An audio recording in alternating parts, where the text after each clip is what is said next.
அமைதியா இருக்கவங்கள பார்த்துருக்கீங்களா? அவங்க வந்து ரொம்ப முகம் ரொம்ப அமைதியா இருக்கும். அவங்க எதுவும் சொல்ல மாட்டாங்க ரொம்ப. நம்ம நினைப்போம் இவங்க ரொம்ப அமைதியா இருக்காங்க. ஏன் பேச மாட்றாங்கன்னு நம்ம நினைப்போம். ஆனா வந்து அந்த அமைதி வந்து ஒரு மன முதிர்ச்சியுடைய ஒரு காரணம். ஒரு மெச்சூரிட்டியோட ஒரு அடையாளமா இருக்கு அந்த அமைதி வந்து.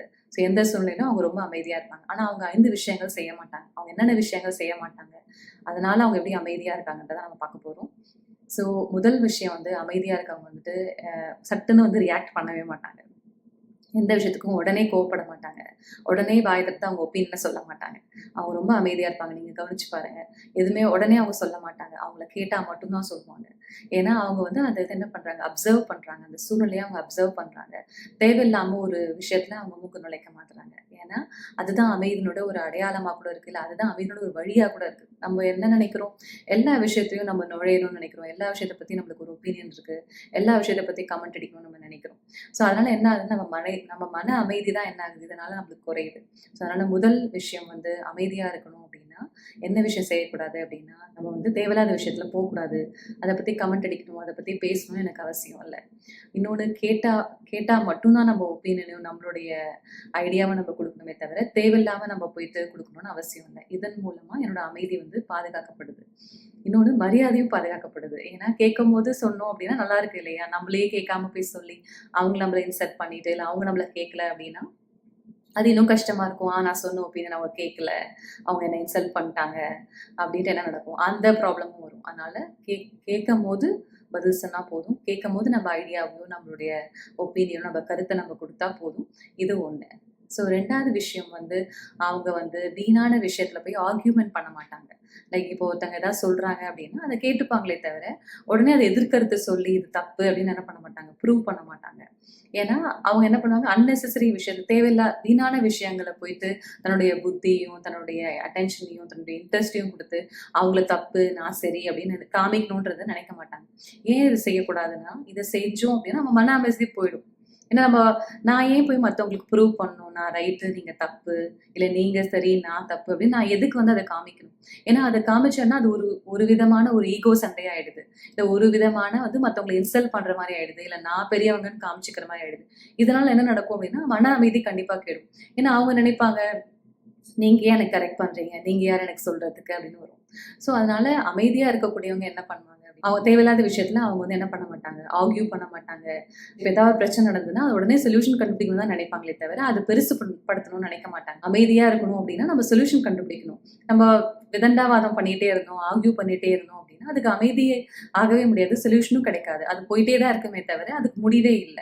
ஸோ அதனால தான் அமைதியா இருக்கக்கூடியவங்க வந்துட்டு இந்த விஷயத்த செய்ய மாட்டாங்க. இந்த மாரி போயிட்டு தேவையில்லாத விஷயங்கள்ல ஆர்கியூமென்ட்டோ, இல்ல வந்துட்டு போட்டி போட்டு பேசுறதோ, இல்ல போட்டி போட்டு வந்து வாக்குவாதம் பண்றத அவங்க கண்டிப்பா செய்ய மாட்டாங்க. இது 2வது விஷயம். 3வது பழக்கம் அவங்க கிட்ட என்ன இருக்காது அப்டின்னா, அவங்க வந்துட்டு மற்றவங்கள பத்தி புறம் பேசுறத அவங்க செய்ய மாட்டாங்க. தான் உண்டு, தான் வேல உண்டுன்னு இருப்பாங்க.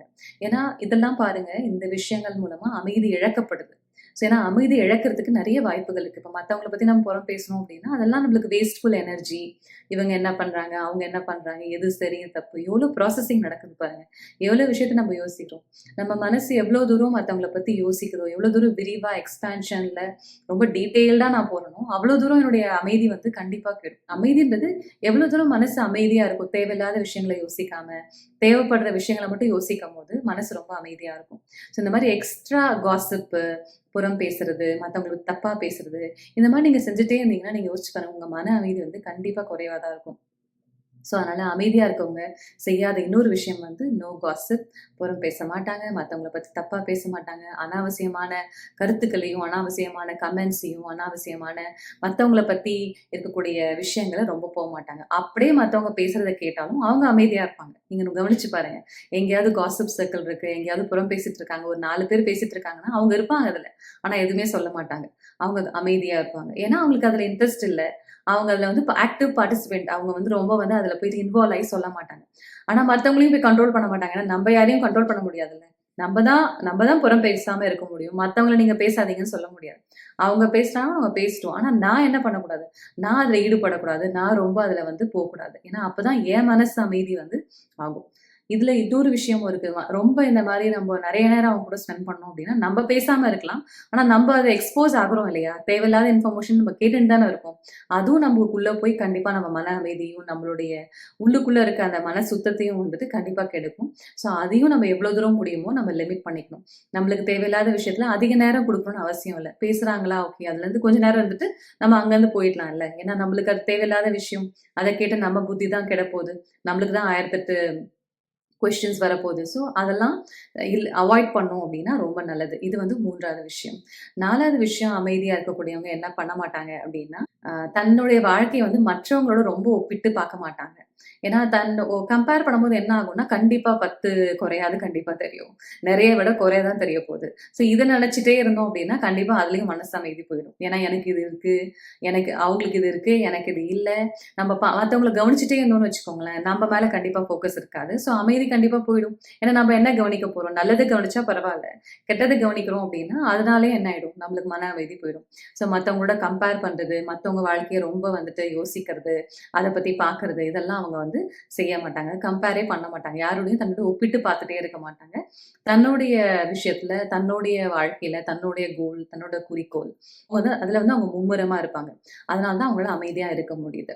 இந்த மாரி நம்மளும் இந்த பழக்கங்கள் எல்லாம் விட்டுட்டு இருந்தோம் அப்டின்னா, நம்ம மனசுலயும் நம்ம அமைதிய கொண்டு வர முடியும். இல்லன்னா அட்லீஸ்ட் அந்த அமைதியோட பெர்சன்டேஜயாவது வந்து அதிகரிக்க முடியும். இதெல்லாம் நம்ம ட்ரை பண்ணலாம். ஓம் சாந்தி.